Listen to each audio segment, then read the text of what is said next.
بسم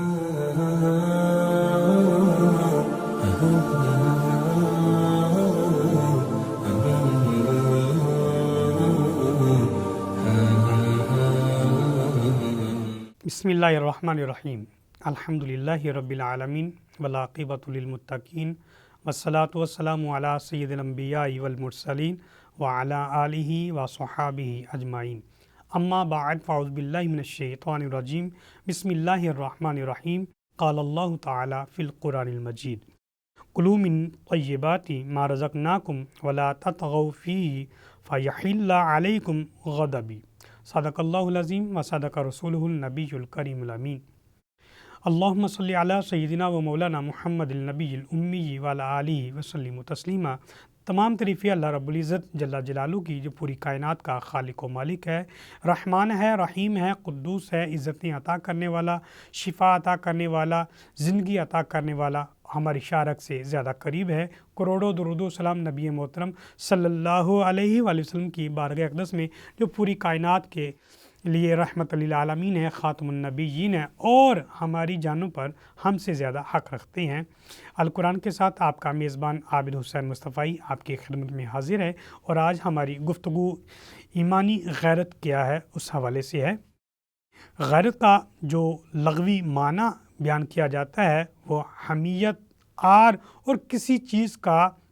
ناگوار گزرنا، کسی چیز کا پسند نہ ہونا غیرت کہلاتا ہے۔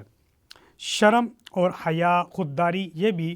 غیرت کے معنی میں آتی ہیں۔ غیرت کی جو ڈیفینیشن ہے، تعریف ہے، جس کے مفہوم میں اہل زبان کا بطور خاص ذکر کرتے ہیں، وہ کہتے ہیں کہ کوئی ایسی بات جو انسان کو ناگوار گزرے، یعنی دل کے اندر جو کیفیت پیدا ہوتی ہے کسی بات کو سن کر یا کسی معاملات کو دیکھ کر، جب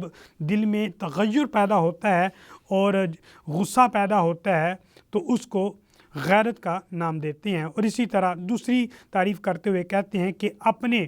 خاص معاملے میں، یعنی اپنے خاص حق میں کسی کے شرک کرنے کی، یعنی کسی کے شرکت کرنے کی کو برداشت نہ کرنا غیرت کہلاتا ہے۔ ان دو باتوں کے اجتماع سے پیدا ہونے والا جو جذبہ ہے وہ غیرت کہلاتا ہے۔ نبی محترم صلی اللہ علیہ وآلہ وسلم نے بھی غیرت کو صفات حمیدہ میں شمار فرمایا ہے۔ حضرت عبداللہ بن مسعود رضی اللہ عنہ روایت فرماتی ہیں، قال ما من احد اغیر من اللہ من اجل ذالک حرم الفواحش۔ رسول اللہ صلی اللہ علیہ وسلم نے فرمایا کہ اللہ تبارک و تعالیٰ تمام انسانوں سے، تمام لوگوں سے، تمام مخلوقات سے زیادہ غیرت مند ہے، اس لیے اللہ تبارک و تعالیٰ نے بے حیائی کو حرام قرار دیا ہے۔ تو اس حدیث کے اعتبار سے اللہ تبارک و تعالیٰ نے اپنی غیرت کے حوالے سے جو ہمیں حدیث ملتی ہے وہ واضح طور پہ ہے کہ اللہ تبارک و تعالیٰ تمام لوگوں سے زیادہ غیرت مند ہے۔ تو اللہ تعالیٰ کی غیرت کا اندازہ ہم کیسے لگا سکتے ہیں؟ تو ہم یہ دیکھتے ہیں کہ جو کبیرہ گناہوں میں سے جو سب سے بڑا کبیرہ گناہ ہے وہ شرک ہے، اور اللہ تبارک و تعالیٰ تمام گناہوں کو معاف فرما دیتا ہے، لیکن شرک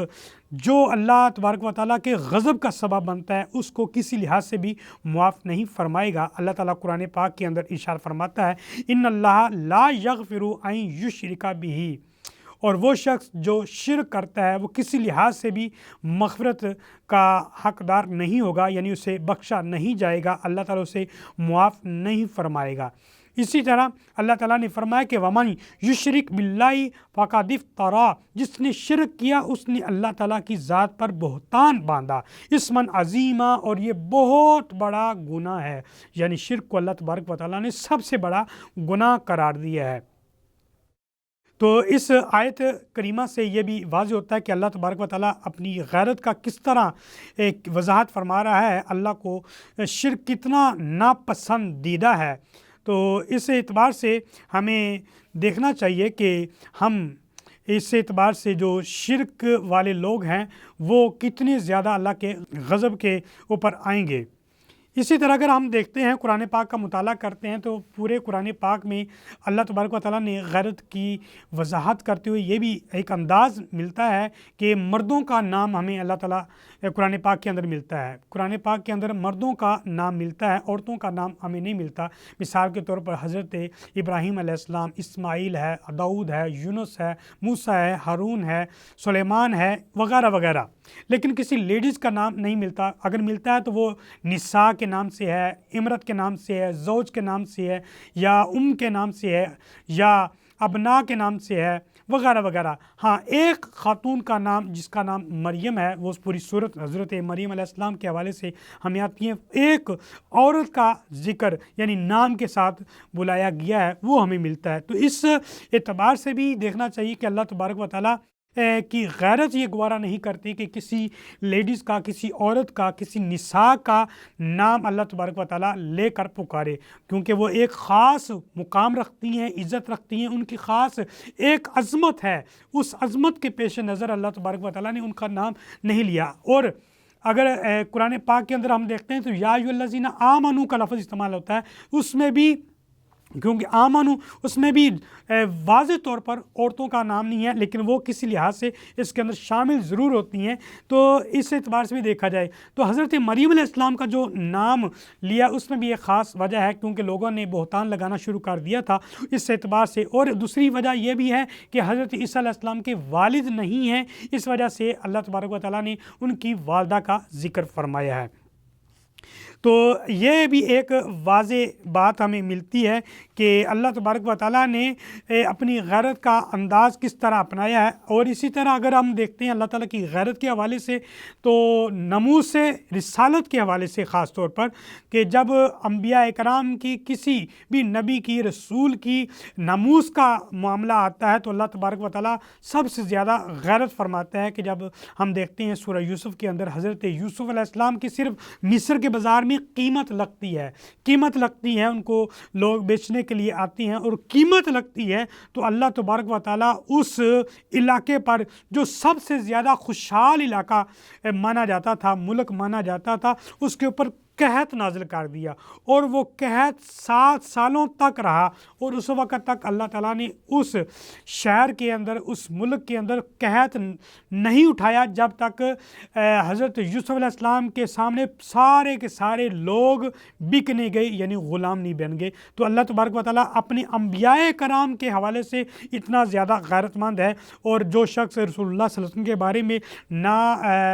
زیبا الفاظ استعمال کرے، غیر مناسب الفاظ استعمال کرے، یا قرآنی لفظ کو اپنے مرضی کے مطلب کے مطابق بیان کرے، تو یہ اللہ تبارک و تعالیٰ کا کتنا اس کے اوپر غضب ہوگا، کیونکہ رسول اللہ پوری کائنات کے سردار بھی ہیں، امام الانبیاء بھی ہیں۔ تو اس اعتبار سے ان کی عظمت باقی انبیاء کرام سے زیادہ بنتی ہے۔ تو اللہ تبارک و تعالیٰ ان لوگوں کے اوپر کتنا غضبناک ہوگا جو رسول اللہ کی ناموس کے حوالے سے حملہ آور ہوتے ہیں۔ تو اس اعتبار سے بھی ہمیں ایک اور حدیث ملتی ہے کہ رسول اللہ صلی اللہ علیہ وآلہ وسلم نے ارشاد فرمایا کہ اوحى اللہ عز وجل الی جبریل علیہ السلام انق لب مدینہ قضا و قضا بأہلہا، اور اللہ تبارک و تعالیٰ نے حضرت جبرائیل علیہ السلام کو حکم فرمایا کہ فلاں بستی ہے، اس کو برباد کر دو، تباہ کر دو، اس کے اوپر عذاب نازل کر دو۔ حضرت جبرائیل علیہ السلام اللہ کی بارگاہ میں حاضر ہوئے اور عرض کی، یا ربی انا فیہم عبدک فلان لم یعصک طرفۃ عین۔ کہنے لگا کہ ایک شخص وہاں پہ ایسا بھی موجود ہے جس نے آنکھ جھپکنے کے برابر بھی کوئی گناہ نہیں کیا، تیری نافرمانی نہیں کی ہے۔ اب دیکھیے وہ بندہ کتنا پرہیزگار، کتنا متقی ہوگا، جس کے بارے میں جبرائیل علیہ السلام کہتے ہیں کہ ایک آنکھ جھپکنے کے برابر بھی اسم نہیں کیا، گناہ نہیں کیا، نافرمانی نہیں کی ہے۔ تو اللہ تبارک و تعالیٰ نے کیا حکم فرمایا؟ رسول اللہ صلی اللہ علیہ وسلم ارشاد فرماتے ہیں کہ اس کے بارے میں حکم ہے کہ فَإِنَّ وَجْهَهُ لَمْ يَتَمَعَّرْ فِي سَاعَةٍ قَطُّ۔ رسول اللہ صلی اللہ علیہ وسلم نے ارشاد فرمایا کہ اللہ تبارک و تعالیٰ کو غیرت آئی، غصہ آیا اس بندے کے حوالے سے کہ جو عبادت تو بڑی کر رہا ہے، تسبیحات تو بڑی کر رہا ہے، تکبیرات تو بڑی کر رہا ہے، میرے بارگاہ میں قیام تو بڑا کر رہا ہے، لیکن اس کے دل میں ایک آنکھ جھپکنے کے برابر بھی برا نہیں گزرا، گراں نہیں گزرا کہ میرے سامنے گناہ ہو رہے ہیں، نافرمانیاں ہو رہی ہیں، میرے ساتھ شرک ٹھہرایا جا رہا ہے اور وہ چپ چاپ بس اپنی عبادت کر رہا ہے۔ تو اس اعتبار سے اس کو پہلے غرق کرو اور باقیوں کو بعد میں کرو۔ تو اس حدیث سے ہمیں یہ بات بھی واضح سمجھ آتی ہے کہ صرف اپنی عبادت کرنا کہ بس میں نمازیں پڑھتا ہوں، میں بخشا جاؤں، میں روزے رکھتا جاؤں تو میں اللہ تبارک و تعالیٰ کے قریب ہو جاؤں، یا میں تسبیحات پڑھ رہا ہوں تو اللہ تبارک و تعالیٰ میرے پر رحمتیں کرتا رہے، تو یہ کرنا کافی نہیں ہے، بلکہ ایمان کی غیرت یہ تقاضا کرتی ہے کہ تم اپنی عبادت بھی کرو، یعنی خود بھی فرما بردار بنو اور لوگوں کو بھی فرما برداری کی طرف لگاؤ، اور جہاں پہ ظلم زیادتی دیکھو تو اس کو روکنے کی مکمل کی طاقت رکھتے ہو تو طاقت سے اس کو روکو۔ اسی طرح نبی اکرم صلی اللہ علیہ وآلہ وسلم نے ارشاد فرمایا کہ من رعا منکم منکرن یغیرہ بیدی، اگر کوئی بندہ گناہ دیکھتا ہے، ظلم دیکھتا ہے، زیادتی دیکھتا ہے اور کسی کے اوپر بہت زیادہ تکلیف دی جا رہی ہے، کسی کو یعنی کہ ظلم بہت زیادہ ہو رہا ہے، تو اس کو ہاتھ سے روکنے کی وہ کوشش کرے اگر ہاتھ سے روک سکتا ہے، اور اگر ہاتھ سے نہیں روک سکتا تو پھر وہ زبان سے اس کو روکنے کی کوشش کرے، یعنی ظالم کے آگے کھڑا ہو جائے، اور یہ بھی نہیں کر سکتا تو پھر دل میں برا جانے وَذَلِكَ أَضْعَفُ الْإِيمَانِ، اور یہ سب سے زیادہ کمزور ترین ایمان ہے۔ یعنی کہ اس میں ایک بات واضح ہے کہ سب سے بڑا ایماندار یعنی غیرت مند بندہ وہ ہے جو ہاتھ سے روکے۔ آج پوری دنیا کے اندر دیکھیں تو پوری دنیا میں کیا معاملے ہو رہے ہیں کہ مسلمانوں کے اوپر زیادہ بمباری بھی کی جا رہی ہے، انہیں اذیت بھی دی جا رہی ہے۔ برما دیکھ لیں، تورا بورا دیکھ لیں، فلسطین دیکھ لیں، بغداد غزہ دیکھ لیں، اسی طرح عراق کا کیا حال ہوا، اس سارے معاملات میں، اور مسلمان جو ہے اس پہ خاموش ہوتے رہیں، تو یہ ایک اچھی بات نہیں ہے۔ تو اس اعتبار سے غیرت ایمانی یہ تقاضا کرتی ہے کہ اگر ظلم ہو رہا ہے تو اس کو روکا جائے، صرف عبادت کرنا کافی نہیں ہے بلکہ ظلم کو روکنا بھی ضروری ہے۔ رسول اللہ صلی اللہ علیہ وسلم کی غیرت کے حوالے سے ہمیں ایک بات ملتی ہے کہ ایک عورت جو بنی مخزوم کی تھی، اس نے چوری کر لی۔ یہ فتح مکہ کے موقع پر یہ معاملہ ہوا تھا، اور لوگوں نے کہا کہ یہ تو بڑی ہماری ایک سردار کی مطلب کہ عزیز بھی ہے، قریبی ہوگی، تو اس کو بچانے کی خاطر رسول اللہ صلی اللہ علیہ وسلم سے بات کرنے کے لیے بڑے بڑے سردار اکٹھے ہوئے۔ اب کسی کے اندر جرأت نہیں تھی، رسول اللہ کا روب بھی اتنا زیادہ تھا، دبدبہ اتنا زیادہ تھا، کسی کی جرأت نہیں ہوتی تھی رسول اللہ صلی اللہ علیہ وسلم کی بارگاہ میں آ کے اپنی زبان چلا سکے۔ تو انہوں نے کہا کہ آپ ایسے کریں، ہماری بات تو رسول اللہ نہیں مانیں گے، اسامہ بن زید رسول اللہ صلی اللہ علیہ وسلم کے بڑے پیارے ہیں، ان سے بات کرتے ہیں۔ ان سے بات کی تو حضرت اسامہ بن زید رسول اللہ کی بارگاہ میں حاضر ہوئے اور کہنے لگے کہ یا رسول اللہ اس کو معاف فرما دیجئے۔ تو رسول اللہ صلی اللہ علیہ وسلم نے غیرت کا انداز اپناتے ہوئے اور شریعت کے اوپر کاربند ہوتے ہوئے آپ نے فرمایا کہ اگر میری بیٹی فاطمہ بھی چوری کرتی اس کا بھی ہاتھ کاٹ دیتا۔ شریعت میں کسی قسم کی جو ہے وہ کمی کجی نہیں کی جائے گی، جو اللہ کا حکم آ گیا، چاہے میرا اپنا خون ہوگا وہ بھی اگر اس طرح کا عمل کرے گا تو اس کو بھی نہیں چھوڑا جائے گا۔ حضرت عمر بن خطاب رضی اللہ تعالیٰ سے ہمیں وہاں پہ ایک معاملہ ملتا ہے کہ آپ کے بیٹے سے کچھ برا کام ہو گیا، لوگوں نے شکایت کی آپ کے بیٹے نے کی ہے، آپ نے ان کو بھی کوڑے لگائے۔ بیٹا میرا ہے تو کیا ہوا، امیر المومنین کا بیٹا ہے تو جو مرضی چاہے کرتا رہے۔ آج کیا ہے، جس کے پاس قوت ہے، جس کے پاس طاقت ہے، وہ انصاف بھی خرید لیتا ہے۔ تو یہ اللہ تبارک و تعالیٰ نے منع فرمایا۔ غیرت ایمانی یہ ہے کہ جہاں پہ جس قسم کا بھی گناہ ہو، چاہے وہ اپنا عزیز ہو، لخت جگر ہو، لیکن معاملہ اللہ تبارک و تعالیٰ کی بارگاہ والا ہے، یعنی کہ اس کے اوپر حق قائم ہوتی ہے، تو اس میں غیرت ایمانی یہ ہے کہ وہ قائم کی جائے۔ اگر آج ہم دیکھتے ہیں ہمارے معاشرے کے اندر، ہم جس معاشرے میں زندگی بسر کر رہے ہیں، ان میں نام نہاد لبرل لوگ وہ دو جملے خاص طور پہ بولتے ہیں اور اتنا انہوں نے عام کیا ہے جس کی وجہ سے مسلمانوں کے ایمان بہت زیادہ کمزور ہوئے ہیں۔ ان میں سے ایک جملہ یہ ہے کہ اسلام امن کا درس دیتا ہے۔ اس امن کے درس دینے کے لفظ نے 10 ممالک کو تباہ کر دیا ہے۔ دوسرا جملہ پردہ تو دل کا ہوتا ہے، تو اس وجہ سے امت مسلمہ کی کثیر تعداد برہنہ ہو گئی ہے۔ آپ دیکھ لیں سوشل میڈیا کے اندر کیا کیا بے حیائی ہو رہی ہے، صرف یہ کہ پردہ تو دل کا ہوتا ہے، اور اسلام امن کا درس دیتا ہے۔ اسلام امن کا درس نہیں دیتا، اسلام غیرت کا درس دیتا ہے۔ اسلام جہاں ظلم ہو وہاں سے جہاد کر کے اس ظلم کو ختم کر کے امن قائم کرنے کا حکم دیتا ہے۔ تو اس اعتبار سے ہمیں دیکھنا چاہیے یہ ہم کیا کر رہے ہیں کہ ہم اپنے ایمان کی غیرت کو سمجھ نہیں پا رہے۔ آج ہمارے اندر یہ چیز نہیں ہے۔ پوری دنیا کے اندر تقریباً 200 سے زائد ممالک ہیں اور 7.5 ارب سے زیادہ انسان بستی ہیں اور تقریباً 1.5 ارب سے زیادہ مسلمان ہیں، لیکن مسلمان کمزور ہیں، معاشی لحاظ سے کمزور نہیں ہیں۔ اور دیکھیں ملائیشیا دیکھ لیں، سعودی عرب دیکھ لیں، یعنی عرب کنٹری دیکھ لیں، معاشی لحاظ سے بڑی پاورفل ہیں، ان کے پاس بڑے ذرائع ہیں، لیکن اسلام غریب الوطن نظر آتا ہے۔ تو یہ کیوں ہے کہ ہم نے اپنے اندر جو غیرت ایمانی تھی اس کو پیچھے چھوڑ دیا ہے، کہ وہ کہتے ہیں کہ اپنے بھی خفا مجھ سے بیگانے بھی نہ خوش، کہ میں زہر حلاحل کو کہہ نہ سکا کن، بات وہی کہتا ہوں سمجھتا ہوں جسے حق، نئے ابلائے مسجد ہوں نہ تہذیب کا فرزند۔ اللہ تعالیٰ عمل کی توفیق عطا فرمائے۔ اسی طرح رسول اللہ صلی اللہ علیہ وآلہ وسلم کا ایک فرمان ملتا ہے کہ قال ثلاثۃ قد حرم اللہ علیہم جنہ، فرمایا کہ 3 شخصوں کے اوپر اللہ تعالیٰ جنت کو حرام فرما دے گا۔ ان میں سے پہلا شخص مدمن الخمر، شراب پینے والا، والعاق، دوسرا نافرمان ہے والدین کا، والدیوس الذی یقر فی اہل الخبیث، تیسرا وہ بندہ جو دیوس ہے، یعنی کہ وہ بے حیائی کو پروموٹ کرنے والا جو شخص ہے، دیوس، وہ بندہ بھی جنت میں داخل نہیں ہوگا۔ اس لحاظ سے ہمیں ایک کہاوت بھی ملتی ہے کہ یمکن الحکم علی شرف الرجل من خلال الامراتی، یعنی کہ مرد کی غیرت اس کی عورت سے واضح ہوتی ہے۔ اگر بندے کو دیکھنا کہ یہ بندہ غیرت مند ہے یا نہیں ہے تو اس کی خاتون کو دیکھ لے، اگر وہ با پردہ ہے، با حیا ہے، با کردار ہے، تو سمجھ لیے کہ جو اس کا خامد ہے، جو مرد ہے، وہ بھی با حیا اور با عزت ہے، یعنی غیرت کرنے والا ہے۔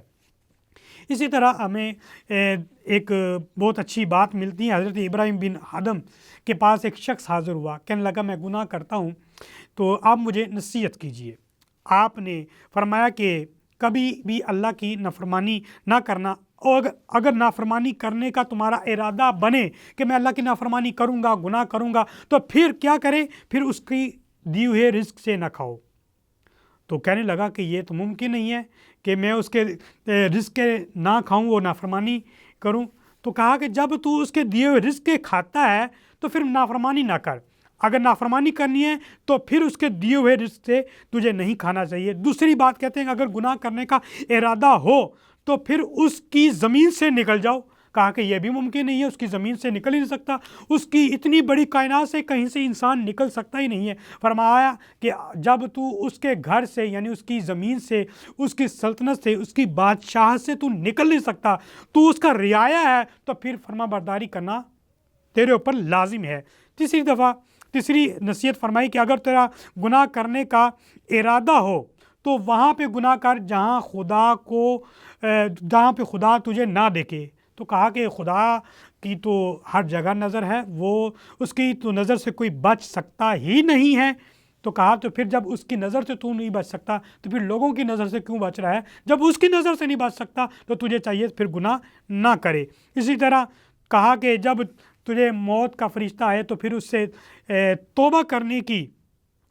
اجازت طلب کر لینا۔ کہا کہ یہ تو ہو نہیں سکتا، فرشتہ موت کا آئے اور مجھے اجازت دے دے کہ میں توبہ کر لوں۔ جب یہ ممکن نہیں ہے تو اس سے پہلے ہی ایسا عمل کر لے تاکہ اللہ تعالیٰ کا برگزیدہ بندہ بن جائے۔ تو اس اعتبار سے دیکھا جائے رزق اللہ دے رہا ہے، جگہ اس کی ہے، اس کی نظر سے ہم چھپ نہیں سکتے، اور فرشتے سے ہم ریکویسٹ کر کے اس سے اجازت نہیں لے سکتے کہ ہم توبہ کر سکیں۔ تو اس اعتبار سے ہمیں دیکھنا یہ چاہیے، غیرت ایمانی یہ چاہتی ہے کہ ہم گناہ کسی لحاظ سے بھی نہ کریں۔ نبی اکرم صلی اللہ علیہ وسلم نے ارشاد فرمایا کہ الدنیا سجن المؤمنی و جنت الکافری، جو دنیا جو ہے یہ مومن کے لیے یہ قید خانہ ہے اور کافر کے لیے جنت ہے۔ تو اس اعتبار سے ہمیں نظر آتی ہے کہ دنیا میں انسان جو رہتا ہے تو یہ نہ سمجھے کہ میں اس میں رہ رہا ہوں اور اس میں کوئی مسئلہ نہیں، بلکہ اس کا قیدی بن کے رہے۔ جب اس کا قیدی بن کے رہے گا، اس کی فرما برداری کرے گا، تو یقیناً وہاں پہ اس کو بہت بڑا مقام ملے گا۔ اور جو